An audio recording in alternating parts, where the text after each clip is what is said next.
రేవంత్ రెడ్డి అయితే ఎటూ తేల్చేటటువంటి పరిస్థితి కనిపించట్లేదు పోలీస్ ఇన్వెస్టిగేషన్ మీద. ఇప్పుడు తాజాగా ఆయన్ని అరెస్ట్ చేశారు, ఎవరైతే పోలీస్ అధికారిని. అంతా బాగానే ఉంది. సమస్య ఎక్కడ వస్తుందంటే వరుసపెట్టి పోలీస్ అధికారులను అరెస్ట్ చేశారు కానీ ఇంతవరకు ఒక స్పష్టతనివ్వట్ల. ప్రతి కుంభకోణం, కాళేశ్వరం కుంభకోణం జ్యుడిషియల్ ఎంక్వైరీ అంటే జ్యుడిషియల్ అంటే సిట్టింగ్ జడ్జి అట్టాగురాడు.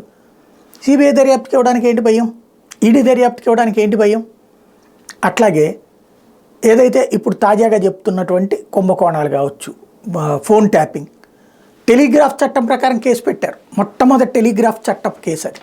కానీ సమస్య ఏంటంటే టెలిగ్రాఫ్ చట్టం ప్రకారం కేసు పెడితే ఎవిడెన్స్ ఆ సదరు సంస్థలు ఇవ్వాలి, లేకపోతే కేసు కొట్టుకుపోతుంది.